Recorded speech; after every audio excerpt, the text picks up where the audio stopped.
25 billion in sales. I did $480 million in sales just on that one product. There's actually a mathematical formula that I was taught back in my organization called the Brotherhood, the group that kind of is the shadow government behind all the governments. I was given the entire success puzzle. You can focus your attention on what you want in a narrow beam on a brainwave frequency right in between alpha and theta, which is really the wealth wave, the billionaire brainwave. And you'll start making money in spite of yourself, and it will almost seem like you're making money by accident. There are some common denominators that very successful people will do that aren't in any of the books. The first thing that you have to do, and nobody talks about this in any book on success, is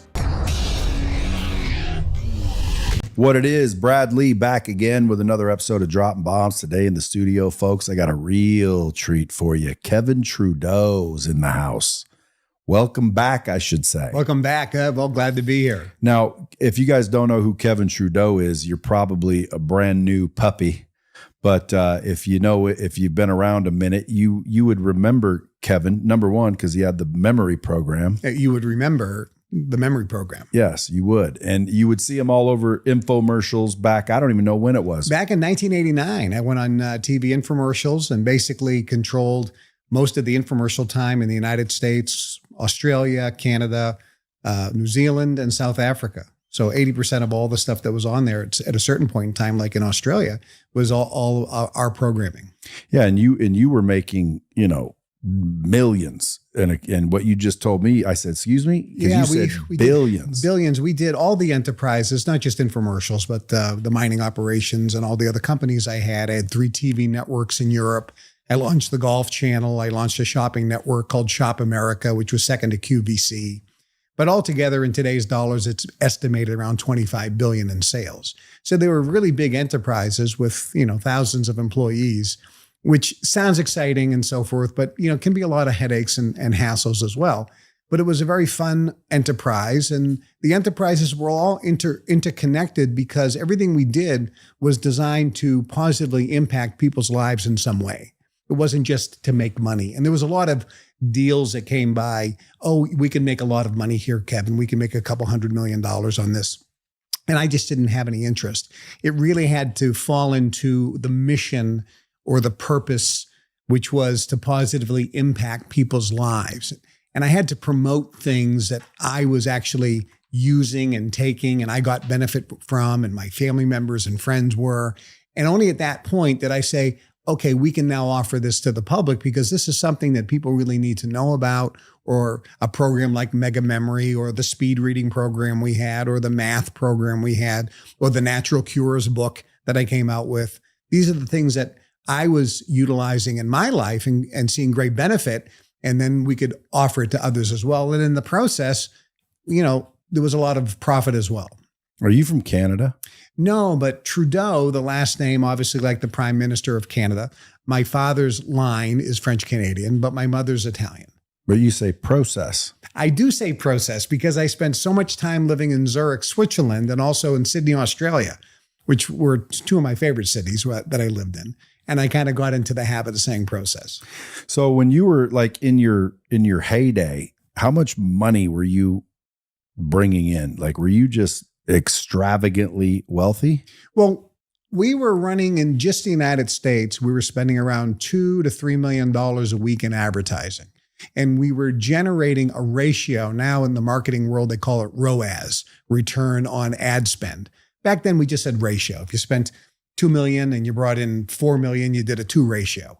So we were doing 3 to 5 ratios. So we were bringing in a substantial amount of money every single week, but more importantly, a substantial amount of positive cash flow profit every single week as well. And that was just in the infomercial world. That didn't include the networks and the mining operations and the manufacturing and the other things I had going on too, which most people didn't even know about. Yeah. So did you get it from your notoriety, all that deal flow, or did you have all that and then pop this up? I had most of that first. And then obviously when the infomercial started with Mega Memory, which was the first one, I did $480 million in sales just on that one product back in the 90s, Mega Memory. And then we had a whole host of other ones as well. So you were already like in business. You were already an entrepreneur. Were you already successful? Yeah, I started my first company when I was 15 years old. I was in direct mail. This is back in the 70s. And because there was no internet, we used to actually communicate either with the telephone or by mailing people letters. So no one knew how old I was. And I was writing these direct mail pieces for other guys, very famous direct mail experts and marketing guys. They didn't know how young I was, but I had a real knack for marketing and writing sales letters. So I would get royalties on their sales. So before I was 18, I had made millions and millions of dollars in royalties that they were sending me, not knowing that I was some kid in high school. So how did you get into it? Well, I read a book back in the 70s. I was reading, remember the National Enquirer? Sure. Okay, that was a real hot thing back then. So there was these full page ads for different products, and a lot of them were get rich quick schemes. And there was one by a guy named Ben Suarez who said, I have a business, a way that you can generate huge amounts of money. And the name of the book was 7 Steps to Freedom, How to Escape the American Rat Race. So I sent in my money and I got this thick book. And man, I had to have a dictionary next to me because I was so young. I didn't know half of the words and I didn't even understand what the hell he was talking about, but he was teaching you how to get into the direct mail business. And after reading that, I said, well, I'm going to get into the direct mail business. So I started running classified ads in the National Enquirer and the Globe and some of the other magazines. And I was, all of a sudden, I didn't realize that I had written some of these spectacular direct mail pieces. Other guys in the industry took note and they would reach out to me and said, hey, will you write ads for me? And we'll pay you a royalty. So not only did I have a successful mail business operation, running out of my house when I was a kid, 15 years old, but I was also writing ads for other people. And then they were paying me these huge royalty checks on all of the sales. And I had just a natural knack to figure out by tapping into kind of the field of what were a person's buttons, what would motivate them, what made sense that would get them to take action and actually buy a product. Your parents, what were they doing? My dad was a welder. My mom was a full-time house wife and homemaker. And they had no idea, except they were a little bit confused when the mailman used to come with 1 or 2 mail bags full of mail. And I would recruit some of my buddies to come in and we would open up all these letters and there would be cash, and I would take the cash in a bag and then I would go down to the bank and deposit this huge amount of cash. And a lot of it I would keep and I would, let me get a safe, and let me put the money in the safe. And this was just like a fun thing. And again, it was very easy. I had a real knack for this. And I realized that I was doing some things that almost anybody could really do with their mind first, which would generate money, not necessarily in direct mail. They could be successful in almost anything. And I started telling a lot of my friends, this is how you have to think. And if you get this thinking right, then an idea will come to you and kind of like, the windows will open up and you'll start making money in spite of yourself. And it will almost seem like you're making money by accident. Many of my friends, all of a sudden, one guy got into the car business, another guy got into a plumbing business, another guy started a glass company. And they just started making crazy money. And we came from a community where everybody was a blue collar worker. My dad was a union welder, worked for the GE.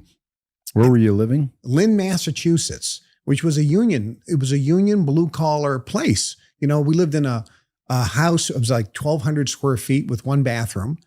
And everybody lived like that. It was just small little homes. And nobody went to college. Nobody owned their own business. The whole game was get into the union or work for the government. And the joke was, if you work for the government, it's better than your union because you don't have to do anything and they can't fire you. And that was how it was growing up in Massachusetts, union or government job, and you're set for life. And I was like, no, if you have goals and dreams, you're going to have to be in a business of your own. You can't work for somebody. You can do that to start as you're building some money and you need that to pay the bills. But if you want financial freedom, you have to be your own boss. You have to be in a business of your own and get either a business working for you or getting your money working for you. So The book, by the way, guys, if you want this book, it's an excellent audio book because I've never read the book. I'm listening to the book and your narration is impeccable. It's almost like you're talking. It's like, in other words, it's a well-read audio book. If you guys like audio, go get the audio book. You can also get the hardcover. And I would imagine just go to kevintrudeau.com. kevintrudeau.com. And also it's available at Amazon. And this is Your Wish is Your Command. And it's how to basically manifest your desires.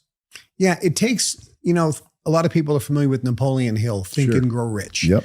Or in modern times, it's Ask and It Is Given by Esther Hicks, or The Secret, which talks about the law of attraction.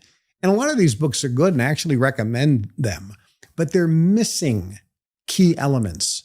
And the major reason is the books that are written on success, I know most of the authors, as you do probably as well. And I've been on stage with them. I've been in their homes. I've talked to them on the phone. And none of these guys actually ran a business or started an enterprise. They made all their money selling books or audios or seminars on how to make money. That's where they made all their money. There was one guy who tried 3 businesses, went bankrupt 3 times, was living in the basement of his mother-in-law's house, called me up struggling, and he says, I figured out how to get rich. I go, how's that? He goes, I'm going to write a book on how to get rich. I go, but you went bankrupt 3 times. I know, but people will buy a book on how to get rich. While in his basement, he wrote a book on how to get rich, sold it online, and made over $1 million in the next 12 months. I said, but you're really a fraud, aren't you? I was kidding him because we knew each other. And he says, look, clearly this doesn't work, because if any of that stuff in the book worked, I wouldn't have gone bankrupt 3 times. But I know how to sell it, and people are so driven to want to make money, they'll buy it. And because I'm fed up with being broke. I don't care. Okay, and the book has some good information in it, but they're missing key elements that successful people do. I go to a place in Southern California called the Golden Door. There's 35 guys there. It's men's week. It's like a spa, and it's mostly women every week, but 6 weeks a year, it's men only. And these guys are worth, hundreds of millions of dollars. There's billionaires there. I can't mention names because it's kind of a private, men's club. I was at one of the weeks, and we kind of were adding up the net worth of everybody in there. It was almost $1 trillion. One guy was in charge of one of the largest hedge funds in the world. He was the founder, and everybody else put together. And that's a lot of money. And when you ask these guys, what do you do? What did you do when you first started? Did you do what's in this book? Did you do what's in that book? Did you do what's in this book? They laugh at you. They go, no. These guys don't know what they're talking about. They know about success, but they don't know success. This is what we do. And so there are some common denominators that very successful people will do that aren't in any of the books. And that's really what, look, I'm not a motivational speaker. And I had, we'll call it real businesses before I ever thought about writing this book or doing a seminar. That's not my business. My business was real businesses. And only because the people around me started making all this money. Over 100 people became multimillionaires in my world.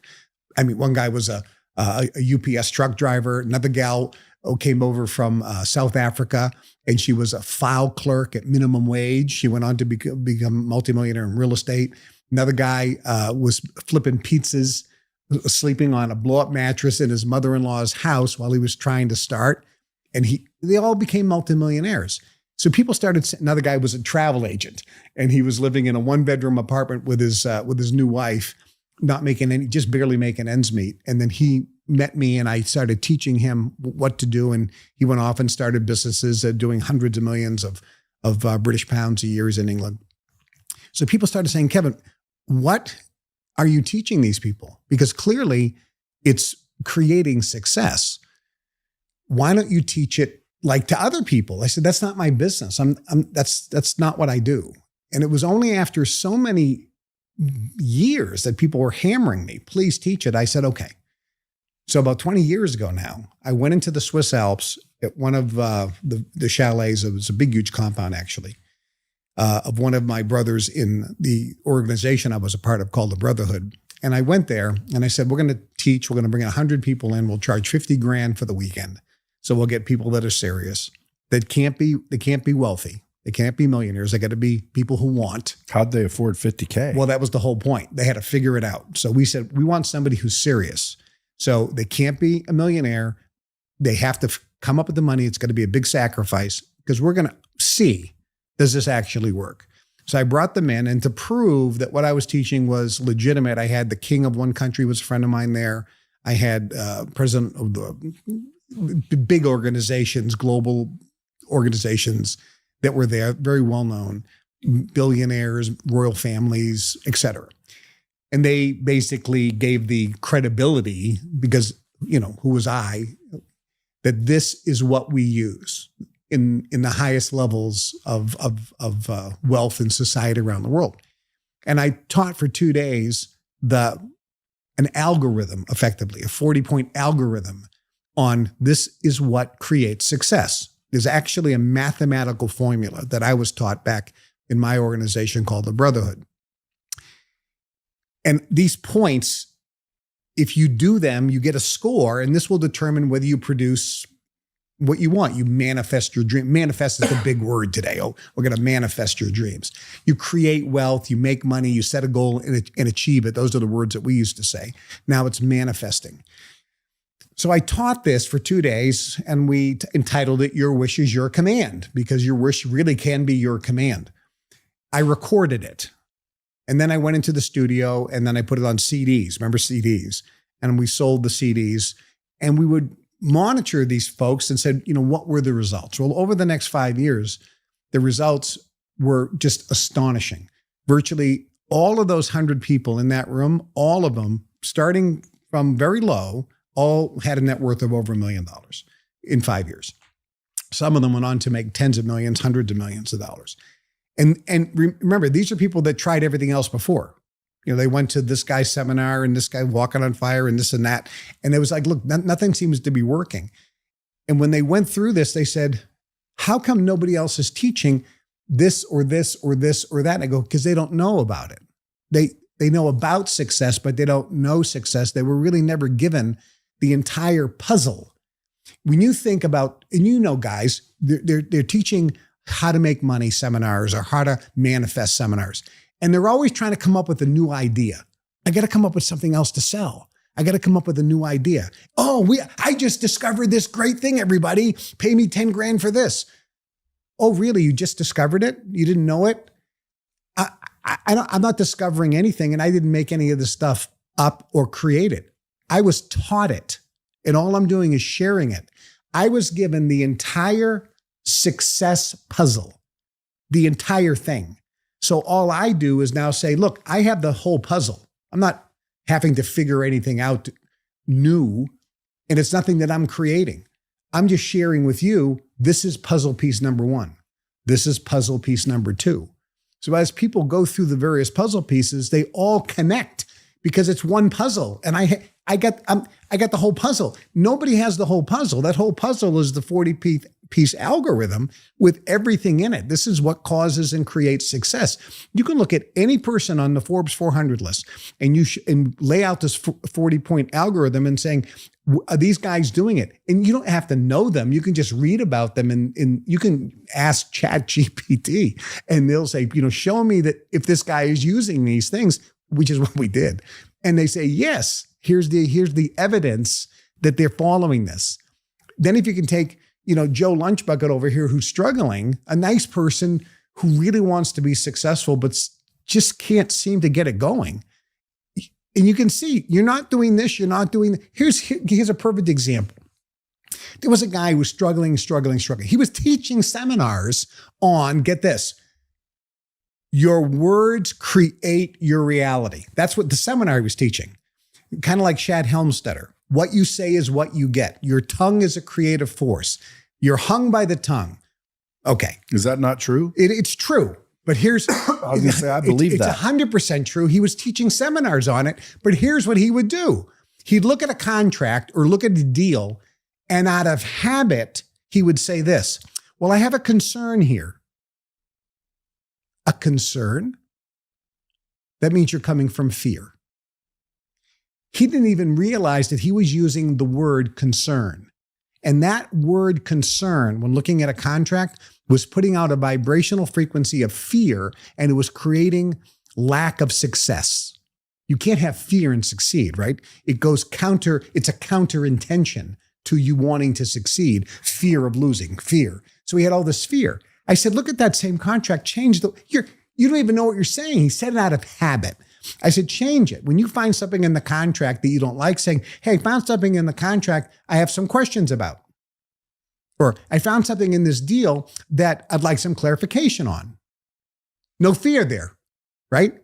If you say you have a concern, there's fear. If you say I want clarification, I have some questions, or here's a better one. I found something in the contract I think we can make better. All you have to do is change the words. It's the same thing. But that little distinction I'll tell you what happened with this guy, because he's been a friend of mine for 30 years. When I taught him that, he didn't even know he was saying the word concern like nonstop out of his mouth. And he said, Kevin, I say that word all the time. I go, yeah, that means you're putting out fear. I'm changing it. And every time I say it, I say cancel, and I replace it. Virtually within 3 months, he signed a $10 million deal, and that's profit in his pocket. And he said, I just made more money than I had in the last 5 years. And it's all because of changing that word. So that's a little distinction that you have to know. How did you know it? Well, I saw him because I know the guy, see it happen all the time. He wasn't aware of his failure habit. So he didn't have that awareness. He wasn't conscious. Is the word try? Try is another one. If you use try, it's weak. That doesn't mean you're going to not succeed if you use try, but you can succeed faster if you say, I'm going to do it. That's it, period. Yeah, I don't like the word try only because it kind of emits uncertainty. Correct. It's like I might succeed or I might not. Now, yeah, you go as far as you can see. And when you get there, you see further. So that's true. But try is different than I'm going to do this.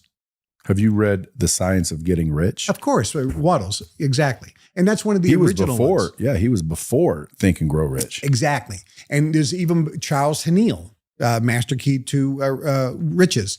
And there was also, here's a book that's fantastic, by the way, written by a guy named Barnum, Barnum and Bailey Circus, P.T. Barnum, called The Way to Riches. No, The Art of Money Getting by P.T. Barnum, written in the 1800s. You read that book, it'll blow your mind. It's like everything that people are talking about today is in there, but there's more in there that nobody is talking about today. And it's a little thin book. And then here's another book, J. Paul Getty, How to Be Rich. He has a whole chapter in there on habits. Are these on audio or are they like obscure books you can't find? No, you can find How to Be Rich by J. Paul Getty. It's a paperback. Matter of fact, I have one back on my hotel. And I have the P.T. Barnum one, The Art of Money Getting. You can get it all over Amazon. And they're very small little books, but they're hard reads. Most people are going to have a hard time reading them because they're written in a different time and they're using words and syntax and grammar that people are not familiar with. So they're probably going to have a hard time grasping it. That's the challenge. The Art of Money Getting, and what was the other one? The Art of Money Getting by P.T. Barnum and How to Be Rich by J. Paul Getty. Well, he knew something about it. And he was awesome. And he says rich people have a habit of thrift. That screws me. Yeah. But when it comes to business, sure, we like to spend money and enjoy our life. That's fine. But when we look at business, there's a habit that we will get into. And these habits are what determines our speed of success. And also when there's a downturn, whether or not we can handle the downturn. Well, yeah, that's just prudence, really. But I like this stuff only because I find myself a student of it. Mm-hmm. Now, as I told you, this company in the proper hands would have been $1 billion company already. I say in the proper hands. I might be talking myself out of the $1 billion thing. But I also am open to telling what I believe is the truth. And the truth is, shit, I should have done some things I didn't do. I didn't know to do them. So at the end of the day, I still have succeeded. However, I measure it against potential. Like, I don't think I've succeeded. Like, I think I've screwed it up, even though it's still successful. People would say I'm successful, but in reality, knowing what I could have done, I say I haven't succeeded. Do you know Zig? You ever heard of Zig Ziglar? Of course. Okay, so Zig was a good friend of mine. We traveled together. And Zig said it, I think, best. He said, success is not what you've done compared to what other people have done. Success is really what you've done compared to what you could have done. Well, and here's a perfect example. You have an incredibly successful enterprise. You have a gorgeous office. I'm so impressed with your office. I'm so impressed with your staff. I'm impressed with all the coffee machines you have. I mean, I'm walking around going, this is great. I love this. Incredibly successful. And compared to what other people have done, you're on top of the heap, right? But then what you just said it best. But you're thinking, but man, what I could have done. Okay. Because I'm not thrifty. Like I could have way cheaper stuff, but I like the best. So I could have been thrifty. I could have done a lot of things, but I'm still successful. So when I hear like quotes like John Paul Getty, I always think to myself, well, am I the exception or is that bullshit? No, well, remember, thrift is defined differently in the time when Getty wrote it. If you look up in a dictionary today, the definition of thrift versus the dictionary when he wrote it and the time where he was using the word. In the beginning of a business, this is when you have to be thrifty. You have to basically not eat your seed corn. You've heard that phrase, right? You can't eat your seed corn. You have to plant it. But when you're making money, there's nothing wrong with enjoying the fruits of your labor. Yeah. That's you don't have to be miserly your whole life and, not buy nice things. It's perfectly fine to have a nice car and to buy jewelry or nice clothes. And you can still be thrifty. So I want to, I got a million questions. We could literally be here for hours and hours, but hopefully you'll come back and we'll do a session 2. Once it drops and your DMs blow up, because they will. Okay. Maybe you'll be like, dude, that guy's got some listeners, because I do have listeners. But I want to give them the ability to get rich with what I call manifestation, which a lot of people think is hocus pocus. But in reality, it's not really hocus pocus. It's the words that you're using. It's the beliefs that you have. It's the intentions that you set. It's the small shifts. I mean, your book's talking about it. Right. It gives us specific things. And we talked about words. Let me give you a couple other points of this algorithm that all wealthy people do. And again, you're going to be shaking your head because you know this better than anybody. I was sitting with a bunch of guys, and I've known some of these guys for 30, 40 years. I mean, we've been friends forever. And I said, look, I used to own several planes years ago. I like private planes because I don't like going through the airports. So it's more like I flew here on a private jet because I like it's much nicer than going through the airports. You save a lot of time. Okay, and it's just bitching. It's bitching, but I can get more work done. I'm there with my wife, and we're going through. We have our computers. We're having business meetings. We're getting things done. It's a productive 4.5 hours from Chicago on that plane. We have a big plane, and it's very productive, and we come very refreshed. It's perfect. Okay. So I'm talking to these guys. They're going, listen, we really need to get a plane again. So let's talk about whether we want to challenge a 350, maybe a Falcon 900, maybe a Gulfstream. And one of the guys says, yeah, let's talk about that when we have the money. And I said, stop. And I went crazy. I jumped up and said, stop. No, you don't talk about it when you have the money. You talk about it when you don't have the money. That's how you get the money. It's called dream building. It goes, you've been around this a long time and you're falling back into this loser failure habit where you think, this is how much money I make, and that's all I'm going to talk about of what I can afford right now. No, you have to dream big, because that's when the universe will figure out for you, manifest, how to come up with the money. So let's start thinking about it now when we don't have the money. And let's not think about how are we going to come up with the money. We just have to figure out what we want, and the universe, that's their job. They're going to figure out how. Business owners, listen up. If your business needs more money, and it will, banks aren't built to move quick. They make you fill out a ton of paperwork, wait for a decision, and by that time, the opportunity is passed. So if you want bank rates without bank delays, you need to check out Cardiff. Cardiff's been helping businesses get same-day funding for over 20 years. We're talking up to $500,000 approved and funded quicker and easier than big banks. You can apply online in under 2 minutes and get funded as fast as the same day. So whether you need quick money to bridge a gap or do more marketing, get some equipment, or hire more people, I'm telling you, apply today at cardiff.co/Brad. Stop letting slow money cost you opportunities that move fast. There's no impact on your personal credit. So apply now at cardiff.co/Brad. Subject to approval, terms and rates vary. Cardiff, borrow better. I was putting up a satellite over in Europe because I had 3 TV networks there. So we were on Sky Digital. And we had to go to Belgium. They had these rockets going up, and I had to buy this satellite. It was like $4 million. So I'm with the guy who's brand new. He used to work in the travel business, and he's learning. So I said, yeah, let's go down. And he thinks that I'm going to write a check for $4 million or something. So we go and we meet these guys for a nice lunch, and they're wining and dining us. And he says, it's $4 million. And I said, well, that sounds reasonable. I said, but I think we can do better than that. Okay. So we negotiate down to 3.2 million. I says, that's terrific. I says, but we don't have any money. This is a brand new business. We're not going to pay for that. I said, so why don't you put it up? And then I think a year from now, we can start making payments on it. Well, the guy over here who's with me is almost falling off the floor. He thinks like, how can you do this? And the guy's going, well, we usually don't do that. I go, I know, but the rocket's going up next week anyway. So just do it because it's not costing you anything. So I negotiate the deal. Closed him.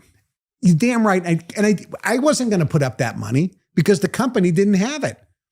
And I said, we're going to build TV networks. And I didn't ask how we're going to come up with the money. I said, no, let's just figure out how much it costs. The universe will figure that out. And I didn't care. I also had done another step in the equation, the algorithm, which is release attachment to the outcome. I don't care if they say yes or no. I could care less. It doesn't matter. So I had no fear of them saying no because it didn't bother me one way or the other. I had released attachment to a particular outcome and they took the deal. And this guy couldn't believe it. I said, see? Because he kept on saying, how are we going to come up with the money? This is a brand new company. We don't have that money. How are we going to, are you going to invest the money? How are we going to? I said, stop asking how. I never want to hear that out of your mouth ever again. Stop asking how. See, that's crazy because I always tell people to ask how, but the only reason is because I get the people that always say if, and it's like, it's not if, dude. It's not if, it's how. Like the question is how. Like it's not if you can become a multimillionaire. The question is how. So I'm saying, say how, you say don't say how. Well, don't say how at the beginning. That's the key element there. You can't be focused on the how in the beginning. You have to know exactly what you want, dream big. You have to feel now as if you would feel if it was true. And then you have to release attachment to the outcome and say, if it never happens, it's perfectly okay. And then you can say, now, how am I going to actually do this? Because you're coming from a place where there's no fear of it not happening because you just released attachment to the outcome.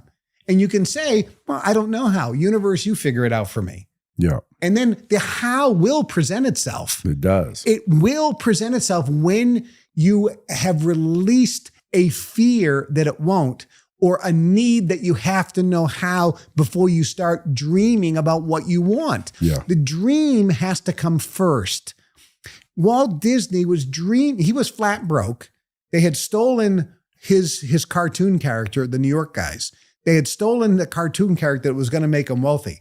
A lot of people don't know what that cartoon character was. Oswald. Oswald the rabbit. Very good. Oswald the rabbit they stole. And he said, I don't know what I'm going to do. And he was actually building his plans for Disneyland when he had nothing. And he didn't even have Mickey Mouse, but he was thinking about his dream. And as he was dreaming about building Disneyland, that is when the universe said, let me show you how you're going to do it.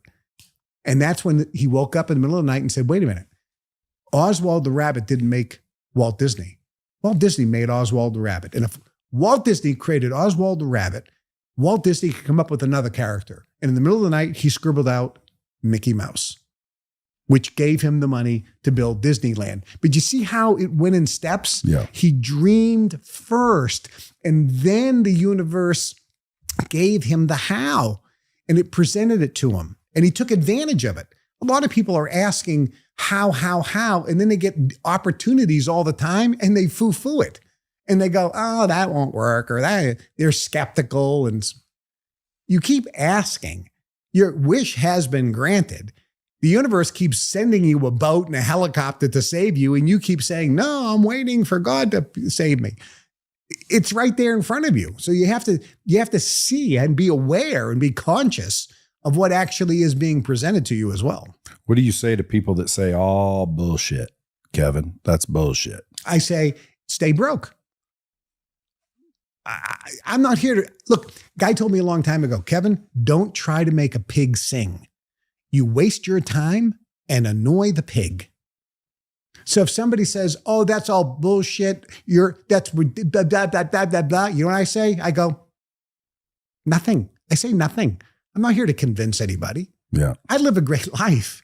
Whether a person gets this book or takes advantage of a real estate opportunity that's being presented to them, or whether another person becomes a multimillionaire, it's not going to affect my lifestyle.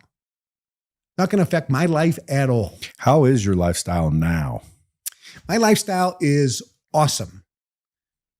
Just imagine being able to live your day exactly the way you want, regardless of any outside circumstances. When you wake up in the morning, do you say, I love my life and I love being me? Me, yes. Yes. And when you go to sleep, the average person out there listening, do you say, oh, wow, I love my life and I love being me? And somebody says, well, Kevin, yeah, you got the Butler, you got the Rolls Royce, you got the Bentley, you have all the cars, you got the mansions, you got the penthouses, you fly in private jets, you got all the jewelry, you got the private chefs, you blah, blah, blah, blah, blah, blah, blah. You have all this money. And sure, it's easy to say that. Really? What if I told you I said that same thing and felt that exact same way when I was in prison being held for contempt of court because I wrote a book called Natural Cures they don't want you to know about and exposed the drug companies and they took everything away and I was penniless. And I still woke up in the morning in my little prison cell and said, I love my life and I love being me. Were you really penniless though? Oh yeah, they took everything. I came out with 2 suitcases and some old clothes. When did you come out? 2021. So I was going to get there to where with all this knowledge and, awareness and enlightenment, how in the hell did you find yourself in prison? Good question. And people don't understand that the universe will give you what you're asking for most of the time in a manner in which you're not thinking is good. Example, I had a friend of mine say, I'm trying to quit smoking. I'm trying to quit smoking. I'm trying to quit smoking. Okay. So he went through this and that and this and that and this and that, and nothing seemed to work. He tried everything. The Allen Carr Easy Way to Quit Smoking, the patch, hypnosis, the ear thing, all types of acupuncture. Nothing worked. And he was a chain smoker. He smoked a pack, 1 to 2 packs a day. Major guy, thin guy, Okay. And he looked a lot older than he was because his skin was being affected by the cigarettes. And he also had 5 young girls. 5 young girls. And I said, okay, let's sit down. And I sat down with him and I said, make a decision that you're going to quit smoking. And just tell the universe to give you the how. Because obviously your willpower is not working it. You can't break this habit. That's right. And he said, I'm going to do it. I don't know how. I don't know how. I'm going to let the universe figure that out. But if it does, I am committed. I will quit smoking. Good. 3 days later, he doesn't show up for work. I call his wife. No answer at the house. Keep calling. No answer, no answer, no answer. At the end of the day, his wife calls. He had a massive heart attack. He's in intensive care. They don't know if he's going to make it. So I rushed down to the hospital. He's in intensive care. I can't talk to him. Next day, comes out of it. Go in to see him. And he says, Kevin, the doctor told me that if I don't quit smoking, I'm not going to see my girls graduate high school. He goes, I'm quitting smoking. He never smoked ever since. So the universe had to give him that heart attack so he could get what he wanted, which is to quit smoking. In my particular business, I had thousands of employees around the world, and I was asking the universe, I want to focus on my mission now. I had made all the money. I had done all the businesses, and now it's time for me to use my communication skills and to use my ability to influence people in a positive way and help them achieve mental certainty, freedom of uncontrollable and irrational emotions, manifest their goals, dreams, and desires, because I know the whole puzzle piece. It's time for me to start sharing it. Fine. And the universe said, I'm going to clear the decks and give you time to write the course I wrote called The Science of Personal Mastery course, put together in writing all of my knowledge. That's what I did for 8.5 years. You went for 8.5 years? 8.5 years without being charged with a crime. I was charged with contempt of court because I would not stop talking about my book, Natural Cures, They Don't Want You to Know About on TV, where I exposed the drug companies. Everything that RFK is saying right now, by the way, is in my book, Natural Cures. The entire Make America Healthy Again movement is in there. From red dye number 5 and 3, high fructose corn syrup, genetically modified food, fluoride in the drinking water, on and on and on. All the things that are in the mainstream now. Do you think if you didn't do that book, you would have been fine? 100%, because I was told that if I did that book, they would come after me. I was told. Well, then why'd you do it? Because I knew it was the right thing to do. But was it? It was the right thing to do. It started a movement. It was the #1 best-selling book that Walmart ever had. It sold 50 million copies. And I gave away all my profits and royalties to charity. I didn't even take any money from it. It says that right in the first page of the book. Walmart said, we have to put organic food now in our stores because of your damn book. McDonald's said, we have to have organic salad dressings and start having salads because of your book, because people are now interested. It was the #1 thing that started people becoming aware that the drug companies are publicly traded companies and they have one goal: make more money. It isn't to keep you healthy. If a drug company's goal was to keep you healthy, they'd all be bankrupt. Healthy people don't take drugs. Think about it. They want you to be sick and they want to treat a symptom and get you to take a drug every day for the rest of your life. That's their business model. And I exposed this in that book when I was on the Today Show with Matt Lauer and all the other shows.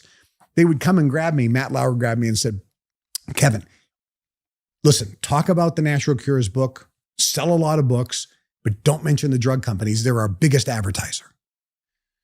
So the first question that Matt Lauer asked me on the Today Show, I don't even remember. I'm a memory expert and I can't remember what the question was, but all I remember was my answer. Matt, that's not the question. The question is, why did you just tell me 10 minutes ago not to talk about the drug companies because they're your biggest advertiser? That's what this book is about. You in the media and all of these shows are controlling the narrative and you're trying to convince people that they need to be taking pharmaceutical drugs. And that's what this book is about. It's exposing what's going on between you, the drug companies, and the FDA. And he was just like, oh my God. When was this book written? 2005, 20 years ago. So why did it take them 14 years to nab you? Because there was nothing they could nab you on. First, they sent the IRS in. They lived with me for a while. And then they had to give me a check for $4 million back because I always overpay my taxes. I do that too. Yeah, so I just overpay. I just send them more money. Because that way, if they ever audit me, they owe me cash. I had them come in here one time and they audited me for like 3 months. They set up shop. Yeah, that's what they did. I used to give the guy coffee and sandwiches and everything. He had his own office. Yeah. So one day I came in because I stay out of it. I don't like to pay attention to that shit. And so I asked my team, what happened? Where are they at? They said, oh, they left. I said, and they said, they just said, we don't know anything and left. And I said, that's probably because they realized I'm overpaying. That's right. And they need to get out of here before I realize it. Yeah. Because I don't like nickel dick the taxes. I didn't do it intentionally. Again, I just didn't write off the shit I probably could have. Exactly. So we always err on the side of not just caution, but on the ultra conservative side. When my accountant say, yeah, you can deduct that. Nah, let's not. You can deduct that. No, let's not. That's not taxable income. Call it taxable income. So they sent the IRS in. You got audited. That didn't work. Then what'd they do? So then they sent the Federal Trade Commission after me. Now, do you believe that these pharmaceutical companies have the ability to sick the IRS on people? 100%. Look, let's not live in a delusionary fantasy world here. We know that federal judges and state judges get phone calls from politicians and lobbyists. We know this. Let's not delude ourselves that this is not true. This happens all the time. Aren't you worried about going back? No, and I'll tell you the reason why. Because when the new administration came in, everybody in that top tier was moved out. And the previous group of politicians who were tied in with the drug companies, now with RFK, this is a completely new landscape. When that happened, I was still fighting with the government. The government said, let's settle. And I settled my case. And so my case is a settlement, no finding of wrongdoing. All my settlements with the government, I've never had a customer complain. It's always the government. And it's always the same thing. Government will go after somebody who is exposing something and saying something they don't want made public. Perfect example. Do you remember this? 1-800-ABCDEFG. Do you remember that? Hooked on Phonics. Hooked on Phonics was a home study course you would buy as a parent for your kids to teach your kids phonics. Why did you have to buy a home study course to teach your kids phonics? Because the Department of Education wanted to dumb down the kids. They got them on all the ADH medication and attention deficit disorder. So they got them on all the drugs. They put fluoride in the water to dumb them down. And then they said, let's take phonics out of the school system. The kids can't read. And by the way, the reading levels of our kids today is at the lowest in recorded history of America when they're recording tests. So they took phonics out. So Sean Shanahan was a guy I knew. He had a company called Hooked on Phonics, and he would sell this course, an excellent course, teaching kids how to read by using phonics so you could sound words out, which is how you have to read. You can't use the look-see method, like here's cat, just repeat cat. You have to be able to say cat. Well, they took that out and just said, look at the word and just say it as a whole, look, see, as opposed to phonics. The government didn't want him selling it. It was a home run, by the way. It did like 150 million in sales. So the government sued him. They hit him on 3 fronts all in the same week. They hit him on a lawsuit, froze his assets, and then had him crucified in the media. It was a coordinated effort by the government in collusion with the media to stop the guy, and collusion with the judge, who for some God unknown reason froze all of his business and personal assets, which means he couldn't defend himself. The guy went bankrupt. You never heard of Hooked on Phonics ever again. They did the same thing with me with Mega Memory, because I was exposing also this phonics being taken out of the schools, fluoride being put in the water, and also that they were getting all the kids on drugs. It was like, when you go to a school, it was like a bunch of geriatrics. Twice a day, they would walk around, come get your meds, come get your meds. These are kids in 7th grade. What do you mean, come get your meds twice a day? This is not a geriatric home. This is a school. And 80% of the kids are taking medication every day. Are you kidding me? So when I exposed that, they did the same thing. But I knew it was coming. So I had my assets in multiple jurisdictions around the world. It couldn't be frozen. And the judge said, I'm not going to freeze your assets, because he realized there was nothing to freeze. And I fought, because I had my lawyers teed up and ready, because I said, look, these sons of a gun are going to come after me at some point. We know it. Let's start preparing now so we're not caught flat-footed. And I was on a private jet. I was on my private jet at the time, the one I owned, and I was flying in. Back then, you didn't have cell phone service on the plane. There was no Wi-Fi. So I land. As soon as I land, I turn my phone on. Ding, ding, ding, ding, ding. I get all these messages. My lawyer says, it happened. I go, they hit us? Yep, we got sued. Okay, let's go to war. And that's what happened. And I said, it's time to fight, because we were ready for this. And I said, I'm doing this because it's the right thing to do. I don't care. I didn't have a family. I didn't have children to worry about. I loved being in the fight because it was the right thing to do. Did you anticipate prison sentences? I knew it was going to be coming. And to me... But you must not have thought you were going to lose. Oh, no. I knew I had no chance of winning. In one of the court hearings, the judge took me into chambers alone. That's illegal. He wanted to talk to me privately. That's illegal. And he took me into chambers. The government from the FTC was over here. My lawyers were not invited. It was just me and a judge. And he said, I'm going to rule against you 100% of the time. I'm not going to read anything you file. Settle. Just settle. You can't win this. It's over our heads. It's too big. And I'm going to rule against you all the time. And I said, I'm not going to settle. He goes, but I'm telling you, I'm not even going to read anything you file. I'm going to rule against you. And the appeals court's not going to go because they're all friends of mine. They're going to back me up. You can't win. I said, I know I can't win, but I'll win in the end. I'm not going to win all these battles, but I'm going to win the war. Ultimately, it's the right thing to do. And I got massive publicity.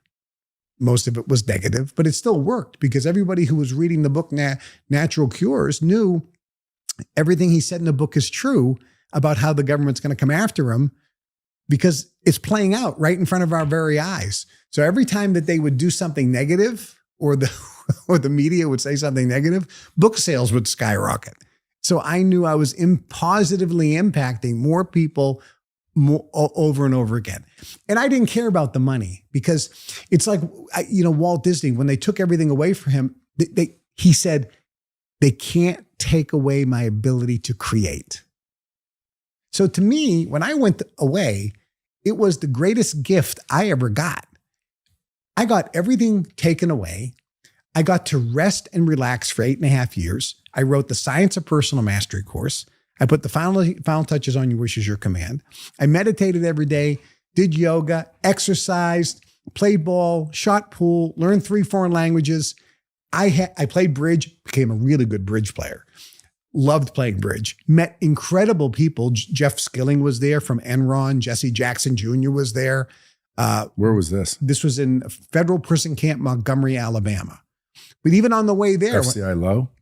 No, it was a camp. That's even lower than low. It's lower than a low. But I started at MCC in Chicago with guys going to be doing triple lives. The Latin King gang members. Oh yeah, I murdered 9 guys. How long did they keep you there? I was there for 9 months. So the first 9 months. That's just deciding where you're going. Yeah, exactly. So I had to wait for the sentencing and then decide where I was going to be. Did you petition for the camp? No. Let the universe figure it out. You should have put. Was it nice? It was to me. Look, there were guys that were crying every night because they didn't want to be there. It's prison. Let's call it what it is. It's prison. Well, but not really. People would say, "Oh, it's not prison." Okay, why don't you go for a while? Tell me what you think. Well, I mean, it's prison. But it's not prison. It's prison. It's a camp. It's a camp. It's a prison camp. When you're told, if you talk in line, you're going to be sent to the hole, put in shackles, and then put on a bus for 9 months. You're running in fear. Diesel therapy. Diesel therapy. You know the words. Yeah. So we were, threatened with the hole, threatened with diesel therapy. You're definitely under control, but 4 it o'clock ain't prison. Count, 4 Thank o'clock God. count. Well, when I was at MCC Chicago, That's worse. you're in the cell and the door shuts. Yeah. And you're in with somebody you don't know who could be a murderer. And I was in the cells with guys who murdered his last cellmate. Did people know who you were? Yeah, of course. I was on TV every single day. Did you now again, I mean, like, how did they get all your money? Like, you weren't smart enough to move some of it? No, here's why. Again, you understand? I understand the big picture here. If I knew they were coming, Kevin, I would have said, okay. No, you can't do that because then it's fraudulent conveyance of assets, and then you try to hide your money. And then if you lie under oath, it's perjury. No, you have to tell the truth. Look, I had a ton of businesses, and I knew that they were coming. So I made sure my businesses were fully leveraged, and all the money was given to charity. So I had businesses doing crazy amounts of money, but we weren't very liquid. So I said, look, I'm not very liquid. You want $37 million it wasn't a fine and it wasn't restitution. They wanted me to put this money in a bank account. And then if anybody wanted a refund from the book, it would come out of the bank account. And then after a few years, they would give the money back to me. Was the whole thing about that book? It was about the weight loss cure they don't want you to know about, but only because they tried to get me for natural cures and couldn't. So they came after me for the weight loss cure. And their argument was, I misrepresented the contents of the book when I went on television and told people that I thought the weight loss cure that I did personally was easy, even though it says it's easy in the book and I tell my story. I said I'm accurately describing the book because I actually read from the book. Now, what's the charge that they leveled against you? Contempt of court. No fraud, no deception, no fine, no restitution. Yeah, but why were you in court? They had to have said something. What happened was way back when with Mega Memory, they said I made undocumented claims. I said, really, how do you know if they're documented? You never asked me to provide you the documentation. So I provided them 100 bankers boxes of documentation, showed them my lawyer's review of the transcript of the show, Selling Mega Memory, and that every statement made had documentation and substantiation to back every single statement up. They settled that with no finding of wrongdoing. Fine. And I agreed in that settlement that I would not in the future misrepresent the contents of any First Amendment publication, like a book. So I had an agreement with the court that I would not misrepresent the content. So that's a piece of paper. So years later, they said, I violated that agreement. Therefore, I should be held in contempt of court. And I violated it because when I went on television and said the weight loss cure was easy, they said it's not easy. I said, well, why are they the judge? I said, first off, question, Your Honor. You said it's not easy. Did you do the weight loss cure? No. Well, how do you know if it's easy or not? I goes, and if you did it and I did it, maybe both of us have different opinions. You know, I saw an ad that said, learn skydiving. It's easy. I don't think that's easy. I don't think I'd ever be able to jump out of a plane. I think that would be really hard to skydive. But they say it's easy. And there's a lot of people that say, I went to the skydiving school and it was easy. It's very subjective, isn't it? I goes, I can walk down New York City and I see 100 signs that say world's best coffee. Really? It's the world's best coffee? Who says it's the world's best coffee? There's probably 500 signs in New York City outside of diners where it says world's best coffee. Or realtors. They're always the top realtor. Top, right? This is a subjective thing, but it didn't matter because the judge, remember, he told me he was not going to read my briefs. He was going to rule against me every single time. So when the government said, hold the guy in contempt of court and then let's throw him in prison to shut him up, it was an automatic. Yeah, because you kind of just disappeared. Like you were out there, commercial, book. And then whatever happened to Kevin Trudeau? Yeah. And then I forget what I was told. And it was obviously someone that doesn't know much, but just a regular person, no connected individual. They said something like, oh man, he got busted for fraud. And it's like, well, what was the fraud? You know, he was claiming you'd become a millionaire, and he made a bunch of millionaires, and then no one made any money.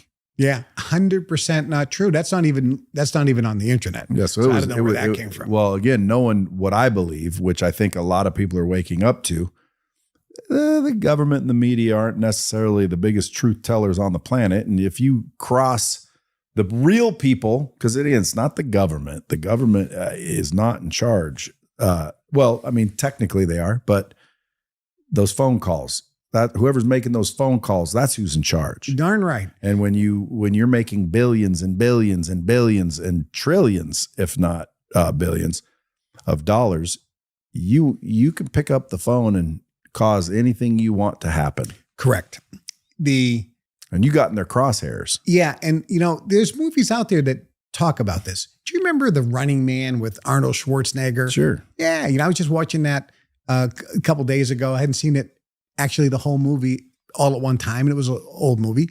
But back then, the media, the government, would splice and dice video and lie to the population. And it was, at that time, shocking to even consider that a news organization, a media outlet, or the government would misrepresent or mislead the public. Or cover up. It was a shock, right? That was a big thing. And then you have all these other movies that talk about, like a movie about big tobacco, where big tobacco had documentation proving that cigarette smoking was bad for your health and caused lung damage and potential death. They had the documents in their safes. They couldn't say that we have this, because then there'd be massive class action lawsuits and they'd all be bankrupt. So they would go in front of Congress over and over again and lie. They would say, we have no knowledge that cigarette smoking is unhealthy. We actually think cigarette smoking is healthy. And doctors recommend cigarette smoking and prescribe cigarette smoking. They would lie through their teeth under oath in front of Congress. And we know that now. It's not like it's a mystery. We know that they knew all along. We had President Clinton say there is no such thing as Area 51, Groom Lake. There's no base there. There's nothing there. It's a lie. It's a myth. It's a conspiracy theory. It doesn't exist. That came right out of his mouth. Then a few years later, he said, okay, well, when I said that, I lied because it was a secret. So I had to lie. Okay, they lie all the time. Is the federal mandate for contempt 8 years? Like, actually, that sounds a lot freaking. Actually, the federal mandate for contempt of court is in the United States Constitution, and it gives one judge the right to put you in prison for life. Most people don't know that. When you are held in contempt of court, the judge has the constitutional right to put you in prison for life. It's in the United States Constitution. When I sat there and was arraigned, the judge said, Mr. Trudeau, do you realize that I have the right to put you in prison if found guilty for life? I said, yes, I because you that. said a diet was easy. Yeah. I said, yes, I realize that. He goes, and you don't want to settle. Is there a jury? There was a jury, but the jury is useless because the judge says, for example, to me, you can't use the First Amendment as a defense. I go, well, that is my defense. I was on television. I wrote a book. The book is protected by the First Amendment of the Constitution. I have the right to tell my opinions. Don't I? And then don't I have a right to go on TV and tell my opinion? Isn't that a First Amendment issue? So of course that's my defense. No, if you use the word First Amendment in this courtroom, I'm going to hold you in contempt again. Think about that. Yeah, well, it's just, again, it's unfair, which is why I would wonder, why would you risk it? So in my particular case, and everybody has to do what is right for them. This was the path. Do you remember one of those Marvel movies? I think it's Doctor Strange. And Doctor Strange can see all the future potentialities. And in one particular movie, he has to give the key or something to the bad guy, which was going to end the world. And they can't believe, the other Avengers cannot believe that Doctor Strange gives the key to the bad guy. And Strange says, there's only one possible way we can actually win. And that's me giving him the key. If I don't give him the key, we can't win. I saw all the potentialities. And of course, they win in the end. So in life, sometimes there's a road, a path. You ever been to Hawaii? Yeah. Okay. I went to Hana. Did you ever go to Hana? Okay. So Hana's on the Big Island, and there's a road to Hana. Don't bring pork on it. Yeah. No. The road to Hana is a bumpy road. It is a horrible 3-hour brutal drive, the road to Hana. And I went there with my good friend. And we were bumping along in he had one of those Volkswagen Things. Remember that car? The Thing? It was like a Jeep type, but it's Volkswagen. Horrible vehicle. So we're on this bump, and it's open, so the sun's beating down on us. It's dusty. It's the road to Hana. And when you get to Hana, you're in paradise. But the road to Hana is pretty brutal. Same thing. In life, sometimes people have to go through they have to go on the road to Hana in order to get to paradise. So I knew that my path was very specific. And think about it. If I could go through the adversity, other people would call it adversity. If I could go through what I went through and still maintain the attitude without being bitter and so forth, and then starting from zero, build it all back again and have a global empire once again in just a few short years, starting with nothing. Isn't that a good story? So I have probably one of the best personal examples of making, huge amounts of money with global business, going through what anybody would classify as adversity. And how did you deal with that? The way I looked at it was, I didn't go through adversity. Viktor Frankl did when he was in a Nazi concentration camp, wondering if he was going to be the next guy thrown in the ovens. That's Man's Search for Meaning. That's right, Man's Search for Meaning. He went through adversity. Now, that's somebody that I can learn from. I didn't go through adversity. I mean, I went through something that most people want to throw up. They took all your stuff. I wasn't attached to my stuff. I'll get new stuff. I had a friend of mine who was on the verge of bankruptcy. The creditors were inventorying his house, and him and his wife were in tears. They were looking at all their stuff. And I says, what are you crying about? I goes, you get new stuff. That's all old stuff. It's somebody else's turn to enjoy that. Get some new stuff. Well, again, maximum security prisons would have been a whole different Well, I was story. there too. I was at the penitentiary in Lewisburg. Not that any prison's good, folks, but at the end of the day, thank God you were at a camp. I was at the penitentiary in Lewisburg. I was at the penitentiary in Atlanta. I was at Lovejoy. I was at the transfer facility in Oklahoma City. These are pretty rough and tumble places. Yeah, you don't want to go there. Look, at the end of the day, wherever you are, that's where you are.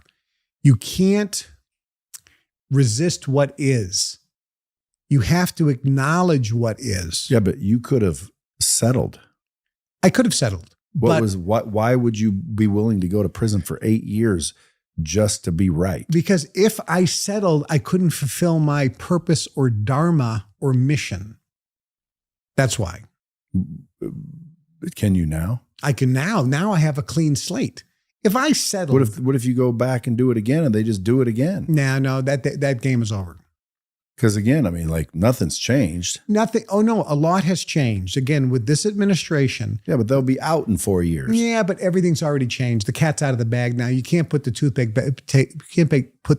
back in the tube. Is your book for sale still? Sure, Natural Cures, and the new one's coming out later this year. So what are the natural cures that? Because again, I mean, like B17, apricot seeds. I know a guy that had cancer.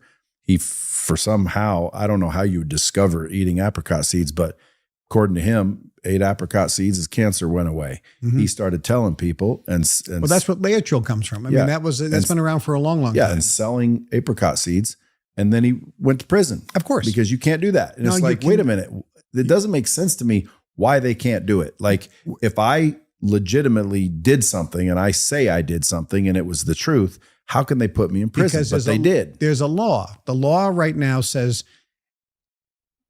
you can't sell anything that treats, prevents, or cures a disease unless it's an approved drug by the FDA.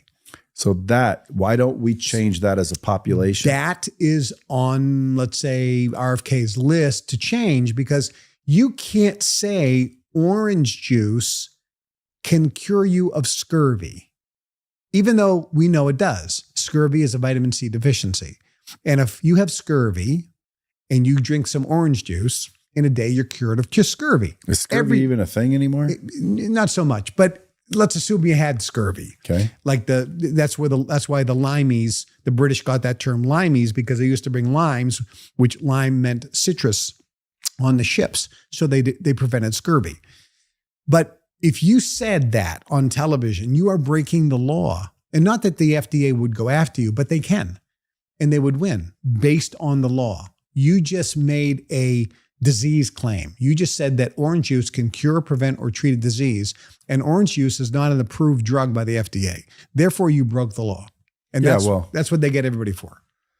Yeah, I mean, that should be somebody's mission, is to like straighten out these laws that are, I think, abused in bad ways. Like, for example, the MLM industry. A lot of people think, oh, that's a pyramid scheme and blah, blah, blah, blah, blah. Well, and I'm not in network marketing, but I know people that are, and I understand the business. And this is a completely legitimate business. It's the product and the company that you got to worry about. But as far as the business plan, the business model, it makes sense. Well, if you're in MLM marketing, and let's say you're making $50,000 a month as a distributor of some product, you cannot show your check and make that claim. Exactly. Even though it's true. No, in the old days, you could. You can't even show a lifestyle. In the Amway business, of course, Amway started by Rich DeVos and Jay Van Andel back in 1964. Previous to that, it was Nutrilite. They were distributors, started their own gig. Mary Kay Cosmetics back in 68, she started. Shackley started, Dr. Shackley. Herbalife with Mark Hughes. Then there was Vima, Monavie. Some of the Amway guys, Brighart, got involved in Monavie and those companies. And there was a whole bunch of others. Look, at the end of the day, if you're successful in that business, why can't I show you a check? Why can't I show you my car? Why can't I show you my house and saying, this lifestyle that I live came from me building this business? That should be legal. It should be legal, but it isn't. That's what needs to change, though. This is the hate of the government toward entrepreneurs. Entrepreneurship in America is a word you never even hear anymore. Entrepreneurship.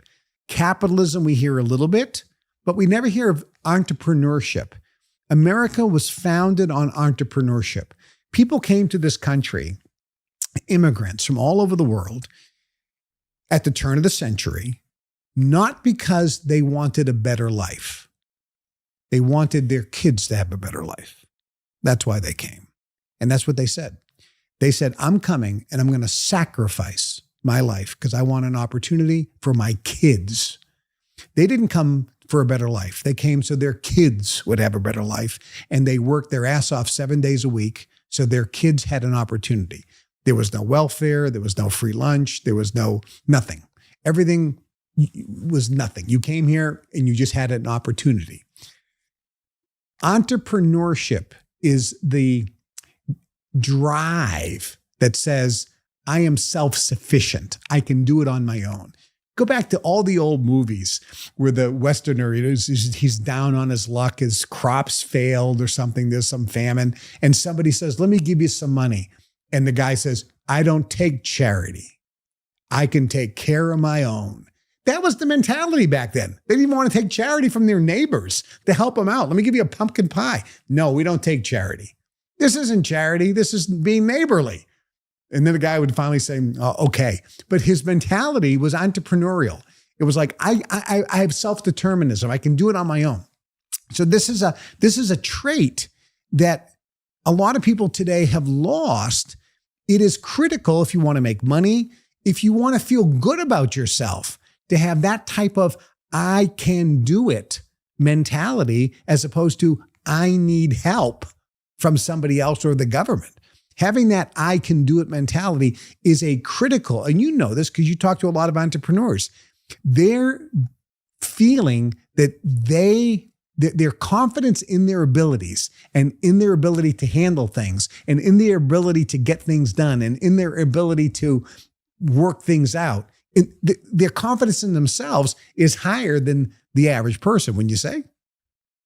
Mostly. Yeah. So this is an attitude that is not prevalent today, especially in younger folks, because they feel like they need help from the government. They need help. They need this. They need that. They can't do it on their own.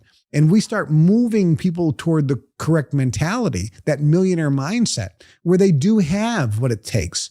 You know, Zig Ziglar said it best. A person is born to win. They're designed for accomplishment. They're engineered for success, and they are endowed with the seeds of greatness from birth. They have everything they need within them. All they have to do is turn the light switch on, turn the power on, make the decision that they're going to do it. That's it, period. And success is really a decision away. If you could go back, would you settle? No. So you'd have went forward anyway. And I'll tell you the reason why. Somebody says, okay, pick a few years of your life as your best years that you really got the greatest value, that you enjoyed the most. It was my time in federal prison camp Montgomery. It was the best time. No cell phone, no computer, no stress, no anxiety, no employees, no payroll to make. I played bridge, played tennis, shot pool. I mean, it was carefree. I was a summer camp effectively because I was making the best of this opportunity. Yeah, but 8 years, 8.5 years went by in a New York minute. Well, I always tell people, you know, it looks a lot longer moving forward than backwards. Mm-hmm. You know what I mean? Like now it might seem like that, but going forward, that must have been forever. It didn't really feel like it was forever. I mean, Who was putting money on your books? I had a fan club started. I had a lot of, because remember, I had no unhappy customers, and I had millions of customers around the world. So a group of my supporters started the Kevin Trudeau fan club. And the Kevin Trudeau fan club, people from around the world would send money to the fan club, and then the fan club would put money on my books. So I was... And the government only lets you have a certain amount. Yeah. So I was like, okay, that's fine. And then if the fan club said, you want me to send you a book or something? We have a little money here in the account. Yeah. And also save that money. So when I get out, I have something that I can start from. I can buy some toothpaste and some new clothes because I have a little. So when you got out, you had no family at all? No wife, no kids, no nothing? No wife, no kids, no mom and dad. They passed away while I was away. No siblings. I had no cousins. All your businesses were closed? All the businesses were closed. This was only in 19? Say again? 2019? 2013. Oh, 13. Yeah, I went away in 2013. So all the businesses were wiped out. I had an amazing group of friends from around the world. I mean, people that I've known since the 80s. Yeah, but I mean, you got out in 2021. 2021, yeah. Yeah, so like that's not that long ago. No. I started with zero and I turned the whole thing around. So what did you do? Well, I had the Kevin Trudeau fan club going, and people want to hear from me, hear about my experience. How did I deal with the adversity? So I said, well, if you want to make a monthly contribution to the fan club and become my partner, I'll do a live Zoom call once a month and you can ask me questions. And so people from all over the world would send in contributions, and I go, and your contribution is going to help me pay my legal bills, because I still had like $8 million in legal bills, and help pay off the government. And I'll keep a little so I could buy some clothes and get a place to live and buy, get a used car. And so I had contributions come in from around the world. And then people just started asking for more things. Can I get a one-on-one consulting with you? And I'll pay you for that. I'll give you a contribution. And if I can be on the phone with you for an hour. And then publishers would call and say, Kevin, you got to write another book. I mean, you sold 100 million copies of books. Everybody wants to hear your story. Can you write another book? And it was, one thing kind of led to the next. And then this whole podcast thing. And someone said, you should be on YouTube and you should be on social media. And again, the how just kind of presented itself. And then everything kind of happened and everything kind of came back stronger than ever. So what is your main thing now? Are you trying to get back to the size and diversity you had, or you focused on like one thing? Well, we have a private club that I started before I went away called the Global Information Network. We had members in over 150 countries around the world. And it was a success club. This was where people who wanted to learn that entire puzzle of all the puzzle pieces of how to manifest your goals, how to create the life you want, how to make money, how to deal with adversity, how to eliminate uncontrollable and irrational emotions. They could join the club, become friends, and develop associations with like-minded people from around the world. That collapsed when I went away because people joined to be with me. But it was still afloat. So when I came back, that club now is 10 times bigger than it was. I just purchased an entire cruise ship, Norwegian Cruise Line ship, the Pearl, 2,200 people for an entire week and their private island for a whole day. So I filled it. I owned the ship. So I filled it. All 2,200 passengers were members of my club from around the world for a whole week. And we had a whole day on the private island, went around the Caribbean. We just finished in January. So that club is thriving. And so that's something where I'm putting a lot of attention. But it acts as a nonprofit. We just put all the money back to member benefits. We have local chapter meetings around the world. It's kind of like YPO or some of these other groups where you can, meet like-minded people. But it's more than that. It's health, it's wellness, it's emotional and spiritual freedom, as well as how to make money and how to manifest. So I'm putting a lot of attention on that. I have the publishing company, which publishes this book, and I have Natural Cures coming out later and a whole bunch of other books that I'll be writing over the next few years. And we just launched a nutritional company called World's Best Nutritionals and Organics. Because of my book, Natural Cures, people always ask me what supplements I take. And I say, there's really nothing out there. They're all garbage because they're all getting their raw ingredients from China. And they're loaded with rat feces or mold, and the manifests are not true or accurate. So there's not a lot of good stuff out there. So I launched that company, which is in the process of producing the Rolls Royce of nutritional supplementation. So I'm building that so I can actually have supplements to take. And we have over 100 investors. We raise a lot of money for that. And so that's going to be launching later this year, and we'll probably take that company public. That'll be a $1 billion enterprise. So that's a big business. Then I have the YouTube show and some other social media things so that people kind of hear what we're doing. And it's all at Kevin Trudeau if anyone wants to go see it. Yeah. It's KevinTrudeau.com. That's the website. Everything's kind of listed there.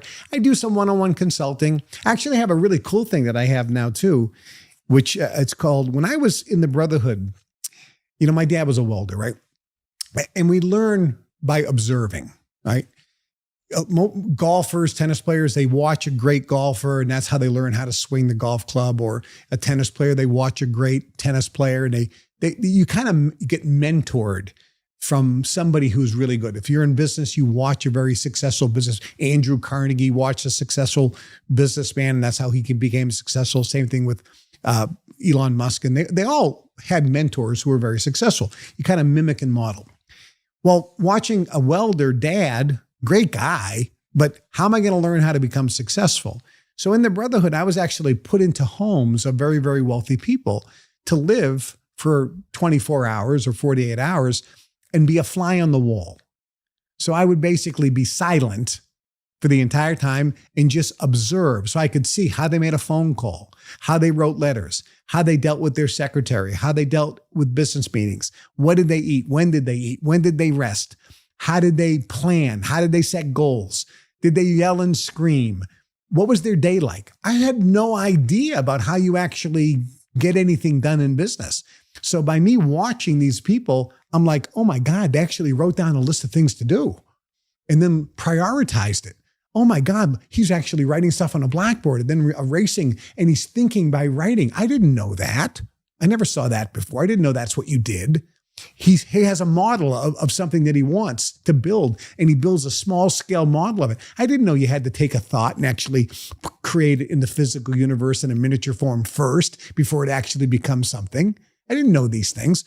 So I offer at my home, people come for 24 hours. They come into the mansion and they are greeted by the butler and they have all that jazz. So number one, they get wowed by the opulence of the place, all the gold and the baccarat crystal chandeliers and all this other great stuff. But they get to observe me for 24 hours and I give them a little bit of a running commentary. So I tell them this is how I'm doing. This is what I'm doing.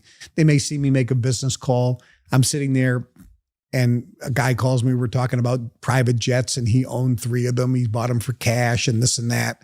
Or another guy called me from Switzerland. He's got this $10 million deal he's giving me a piece of because I helped mentor him back in the day when he was first starting off, and he's hit a bunch of home runs. And he says, he always supported me. So he goes, it's my turn to pay you back. Because I just did this big deal and I'm going to give you a big piece of the pie here. And so they're hearing phone calls. They're seeing me write down goals, to-do lists, do Zooms, write on the whiteboard, have business meetings. How do I deal with my secretary? They see my filing cabinets and filing system and file folders and, my daily to-do list and calendar. So that's kind of a cool thing. So I have people come in and we're getting these amazing letters from people saying, of all the success training I've ever had, this was kind of a missing piece for a lot of folks as well. The videos from that Swiss Alps thing, are those still available? We don't have the video because back then video wasn't a common way to record. It was only audio. So the audios are available. The original audios of me doing that lecture over 25 years ago, they are still available. When people get the Your Wish is Your Command, they can get the audio bundle, which is me reading the book, which is what you're listening to, and the original version, where I actually was doing the live and you hear some of the members of royalty there and so forth and so on. What's the Brotherhood? The Brotherhood is a secret society. It's a secret society akin to Yale University Skull and Bones, or the highest levels of Freemasonry above the 33 degree. There are other secret societies people are familiar with, Bohemian Grove, Bilderberg Group. Bilderberg Group is really not a secret society. It's just a group we used to meet every year. I was in that for many years, and it's more of an organizational networking thing, but not really a secret society like Skull and Bones or Bohemian Grove.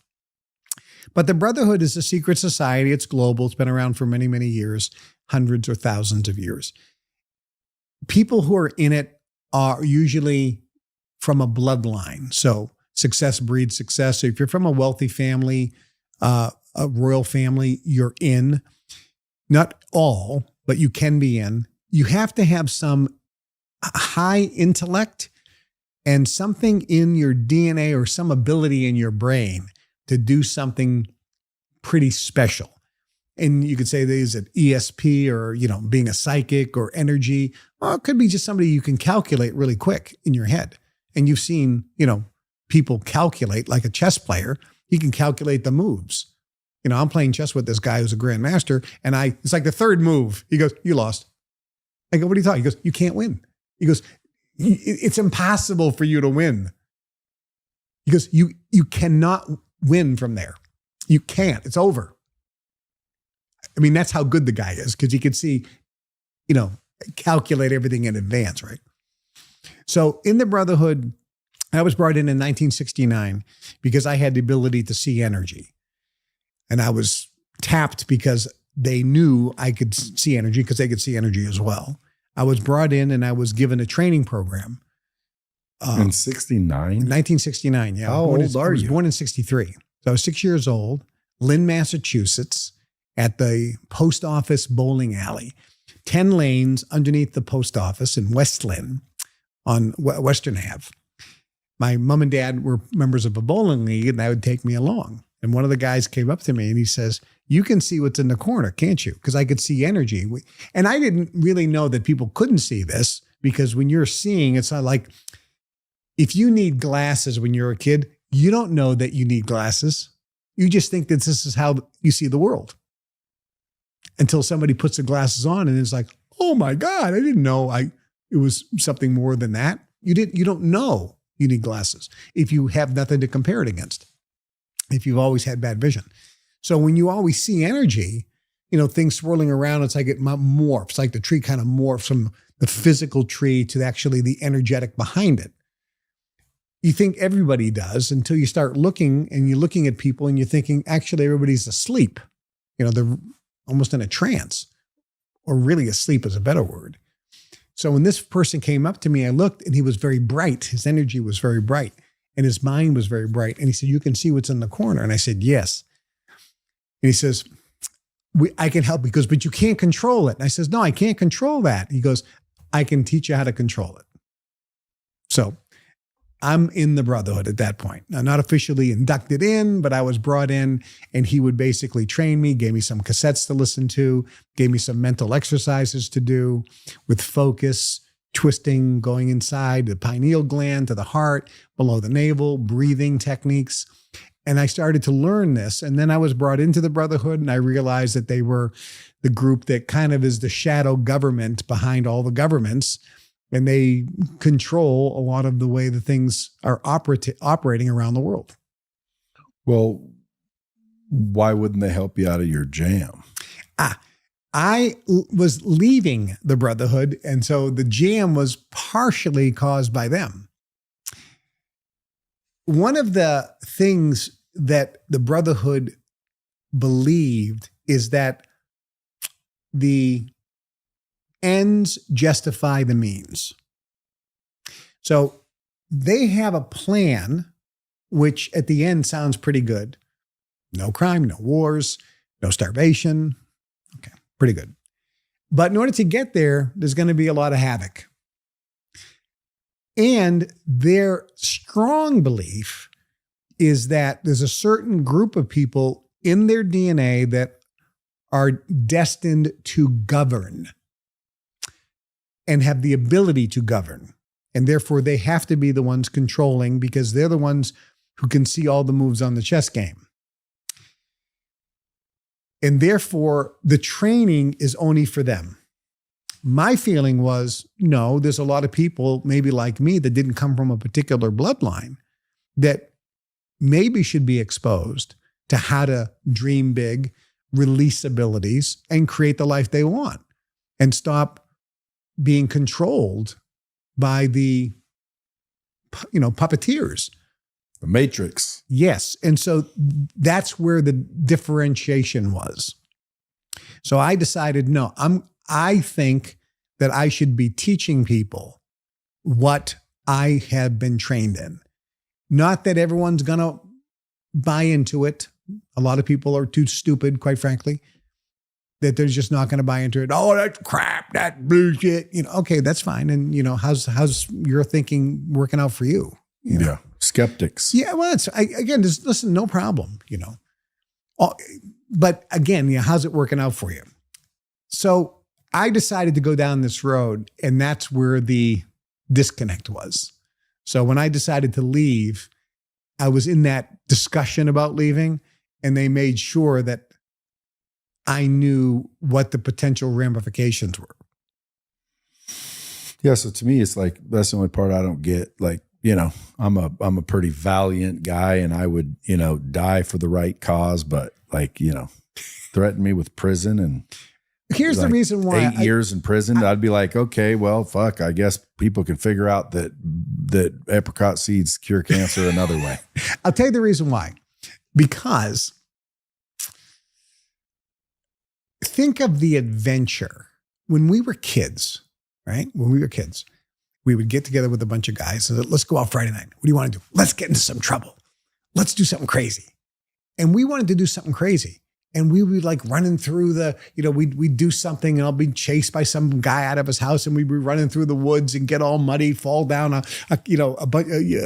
hill and bang get all bloodied up. And we go, man, wasn't that the best time? We wanted adventure. We wanted to be lost. We wanted to go on a road trip and get lost and run out of gas and have to siphon some gas. This was fun. This was adventure. We wanted adventure. And then when we get older, we don't want adventure anymore. So to me, going to prison was not something that I wanted to avoid. I looked at it two ways. Number one, this is an exciting adventure. This is amazing. I would never have this opportunity to spend this much time on such a long adventure. This is an adventure. Number two. Yeah, but it's an adventure getting your ass kicked too, but I don't see you in the UFC. Right. I don't like that type of adventure. I knew this was a safe adventure, but this was going to be an adventure. I was going to meet people I would never meet before from different economic places and different parts of the country and different races and religion. This was an adventure. Secondly, this was a gift because I had so many books I wanted to read. I didn't have time. I wanted to exercise and get in shape. I didn't have time. I wanted to work on my tennis game, my pool game. I wanted to learn German and Italian. I didn't have time. I wanted to learn bridge. I didn't have time. I wanted to read the Mahabharata and the Ramayana, and I didn't have time. I wanted to study the Bible, both Old and New Testament, read the Kabbalah, read the Zohar. I didn't have time. Well, it wasn't a priority now that you know. Right. But now I had time to do all these things that I wanted to do, but didn't have the time to do. And I wanted to write all of my training that I got in the Brotherhood. I wanted to write it down in lessons, just like I got it. So where is this training now? It's available in my private club, the Global Information Network. It's called the Science of Personal Mastery course. There's 100 lessons. You go through one lesson at a time. It's written. You have to read it. And then I give you mental drills to do and different things to do to release mental abilities. It increases concentration and focus and basically allows you to control your mind in the same way that you can control a big German shepherd or an orca. Now you see these, they train an orca to do whatever it wants, or a dolphin. You can train a dog to do whatever it wants, right? But you can't control your mind. Your mind just talks on top. You have no control over your mind. Your thoughts just come in and you can't control it. It's kind of sad. But you can learn how to control your mind and shut it off and say, nope, cancel. Just like you can tell a dog, sit. And the dog will just sit there and not move. Roll over. If it's trained, yeah. If it's trained, same thing with your mind. So when you train your mind, now you can control your mind. And when you can control your mind, you can control your life. You can control your emotions. You can then focus your attention on what you want in a narrow beam on a brainwave frequency right in between alpha and theta, which is really the wealth wave, the billionaire brainwave. And you can now think about what you want and you can broadcast it on that narrow beam into the universe. When you're on that vibrational frequency and you put out that picture of you in possession of what you want on that, it actually vibrates into the physical universe more than if you're on beta, for example, which is kind of weak. It's a weak broadcast, not picked up very much by the universe or the physical universe. So when you learn how to do that, then you can really manifest things easier than before. Last question. If there's someone that believes in manifestation, but they've been trying, but it doesn't seem to be showing up, what do you think the main thing they're probably doing wrong? Well, now, before you answer that, like Think and Grow Rich, for example, I always tell people they're missing the emotion. They're missing the feeling. In other words, like you can't just sit there and wish for something and it just appears. Although I do believe in manifestation in the magical sense, meaning I've done it. And I don't know if I'm just the luckiest guy in the world. No, you're not. It's exactly how it works. What one man has done, you can do also. Like the other day I was talking on social media, they clipped a post of me talking about when I went into a casino. We were at the Cosmopolitan, I believe. And I was drinking, I used to drink a lot, but we were having fun. Super Bowl, watch the Super Bowl. My wife likes roulette. We walk outside. I called 5 numbers in a row. They kicked me out the whole bit. Wife was there, other witnesses. Everyone on social media says, bullshit, dude. That no freaking way, dude. That's like 1 trillion to 1. Dude, I don't give a shit if it's 1 zillion to 1. I did it. And I don't know how I did it. And I can't do it every day or I'd be at the casinos. But I did it. So I think, again, I think there is a universal like knowledge. And if you can somehow tap into it, whether it's accidental or not, and I believe manifestation and the stuff that you're kind of training people is real as long as you like get it down. And I think the biggest thing most people miss is the emotion, the feeling, the vibration, the frequency. Mm-hmm. There's a formula. I mentioned there's 40 points of the algorithm, but there's a basic formula for manifestation, which is part of that algorithm. If you were to ask somebody, what is the manifestation formula? Almost nobody, even though they've read all the books, they can't even tell you, which is kind of sad. But Napoleon Hill says, define your dream and get a burning desire for its achievement. Okay, so if you break that down, number one, he says, define with specificity what you want. You wouldn't believe this. People pay $5,000 to be on the Zoom with me for an hour. And I'm booked out. Every time I open up, they just book. And people want to book again and again. Okay. And when I talk to people, I say, what do you want to talk about? I'm trying to make some more money. You know, I'm just not manifesting as fast as I want. Great. What exactly do you want? Well, stop. What are you thinking about? If I say, what's your name? You don't say, oh, well, hold on, let me think. You know your name. You know your address. You know your phone number. How come you don't know what you want? Unless you know what you want specifically, instantaneously, you're not going to get it. It's cloudy. So defining your dream with specificity and be constantly thinking about it all the time, because you become what you think about most of the time. That's Earl Nightingale, The Strangest Secret, is step one. Most people don't even know. Number two, you have to see yourself in possession of what you want. A mental image picture, clear, with all of the details. What does it smell like? What does it sound like? What does it feel? But what does it look like? And what you just said, the little missing wiffle dust, is when you see yourself in possession of what you want, you have to feel right now as if you would feel if you were actually in possession of it right now. Feel that emotion. That has to be there.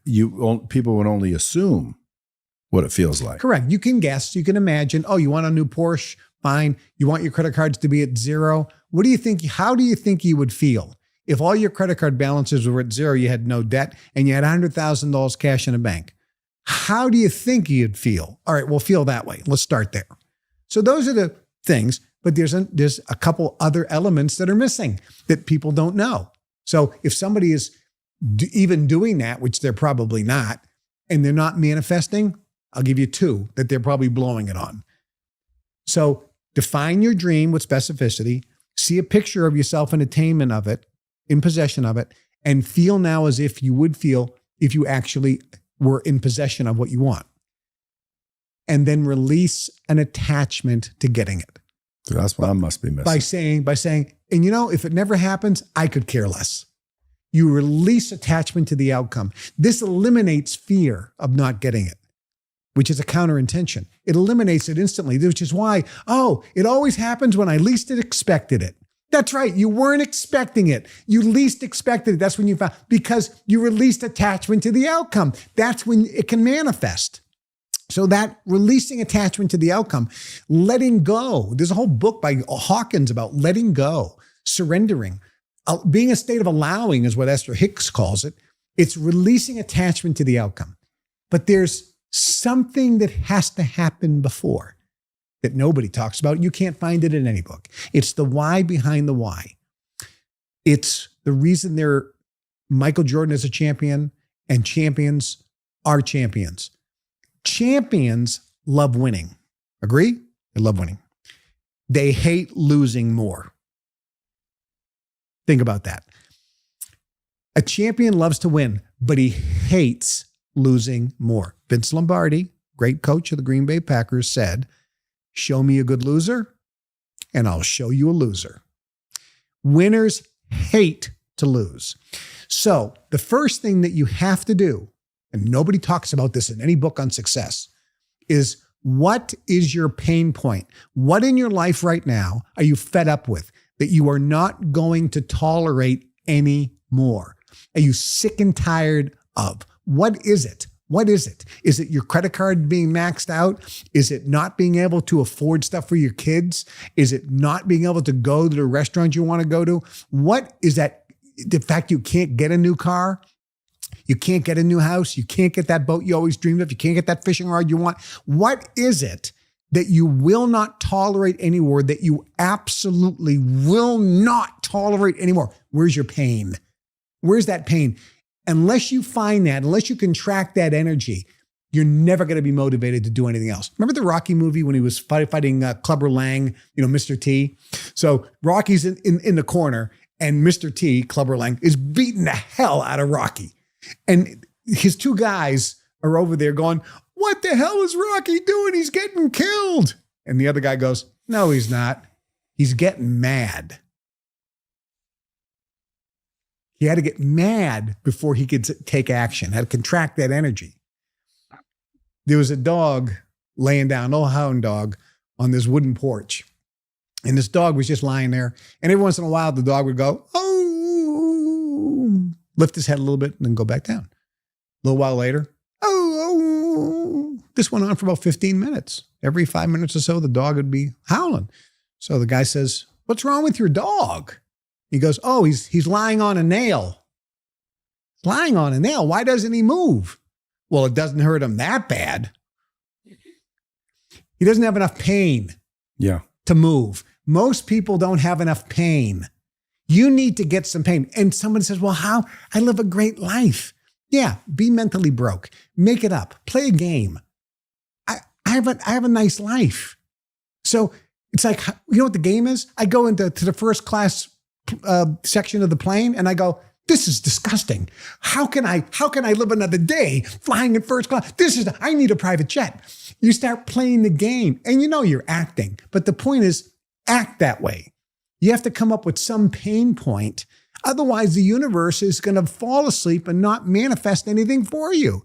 So you have to find out what you will not tolerate anymore first, and then you define what you want. You have to know what you don't want clearly, and it has to hurt.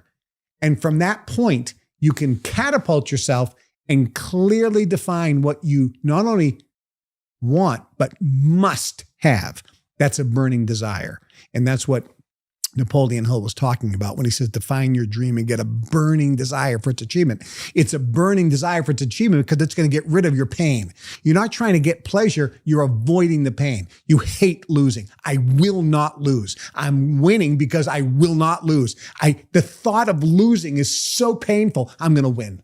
I'm going to run faster than this other guy because the thought of losing is so painful to me. I'm going to win. That's the secret. It's the why behind the why. And it's the reason why champions are champions. Have you read U Squared? Yes. That's excellent book. That's like fantastic quantum. Book. Little Joe Dispenza, quantum. Yes.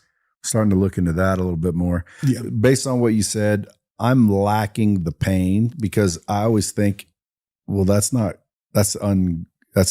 I practice gratitude. That's correct. And so people always say, Kevin, when I talk to success gurus who teach this, they're like, wait a minute, Kevin, we talk about gratitude and appreciation. I go, calm down. I didn't say live there. I said, visit there. You have to visit the pain point. You don't live there. Well, when you say specificity, if I were to say, because again, I'm already what some people would call rich. Yeah. But not in my mind. Why? Well, because dude, I still have concerns. I still have concerns. Okay. I still have famous word. Yeah. But like, I don't, based on what you just said, I don't release, attachment to the other. Yeah. So these are I'll two try things. That. I'll tell you that you add these two things in. And again, it's because I need to be a billionaire. There you go. And when you put that down in specificity, I want 200 million cash in the bank in this account, this Fidelity account. That's what I want to see. When I look at my app, that's what I want. So that's specificity, right? I have to have it. Okay. Now release attachment alcohol. But you know something? I could care less. I could care less. If I lose everything, I could care less. It doesn't matter. Now you're in a state of what? Gratitude and appreciation for what you have. So you visit the pain, you visit the dream, because you have to have a dream, but you can't live in a dream world. Well, is 1 billion specific enough? It is. But remember, that's a dream, right? Because if you go from, let's say, 30 million to 1 billion, that's a big jump, right? So you dream big. You have to dream big. And a lot of people don't do that. You have to dream big.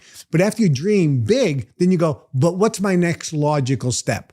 I got 30 million. Let me get 35.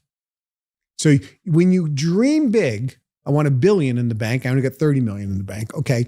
When you dream big, that stretches the rubber band. So now when you go and say, I'm at 30, I want to go to 35, it's like, that's a cakewalk because you've expanded your dream. See, when you expand it first, really expand it, now you go and set the next logical step. It's like nothing. Then you hit it so fast. And all of a sudden, when we had partners in the Kevin Trudeau fan club, I sat down with one of the supporters who started the fan club. And I said, listen, how many partners do we have? Well, we have 102. Okay, we have 102 partners contributing $25 a month to me so I could rebuild. Okay. And we didn't know anything about social media. Nobody even knew it existed. I said, well, what's our goal? I said, no, what's our dream? What's our dream of how many members? Oh, I don't know, she says. I says, I have a dream of 100,000 members. She was like, what? Because she couldn't dream that big. So you have to dream big. I said, just dream for a minute. 100,000 members. Think of all the things we could do for those partners. 100,000 partners. We could give money back to the partners. We could put on events for the partners. We could bring on conventions for the partners. We could just do so many things for the partners. Let's think about how they're going to benefit, how wonderful it would be. Okay, good. Now that's a fantasy. That's a dream. It'll probably never happen. So let's think of our next logical step. We're at 102. How if we get to 125? Yeah. And what if we get there in the next 6 months? Let's set that as a goal. That's very reasonable. It wouldn't have been reasonable a minute ago, but because we played the expansion dream game, now it's very reasonable. Guess what? We hit it in 3 weeks. Well, social media, you could hit that after this show. We didn't even know we had social media. We didn't know anything. We didn't do anything. Here's the beautiful part. We did nothing. You know what we did for 3 weeks? We were having meetings saying, how are we going to get from 102 to 125? Because I didn't know anything about social media. I've never been on Facebook or X or Instagram or anything. I was in prison for 8.5 years. I'd never owned a smartphone. When I went away, I had a flip phone. So I didn't know any of this stuff. So while we were discussing how are we going to do it, the universe all of a sudden just magically makes the number go up because people were telling other people about it. And we got to the 125 like that. And I said, hey, we need to set another goal. Who do you think made this universe? Oh, that's another episode, my friend. That would be an interesting. We'll hold that for another time. Yeah, because that's a question. I always hear when people talk about universe, they never say God, though.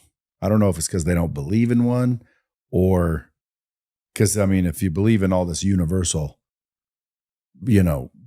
power, well, then who made the universe? But we'll make that episode 2.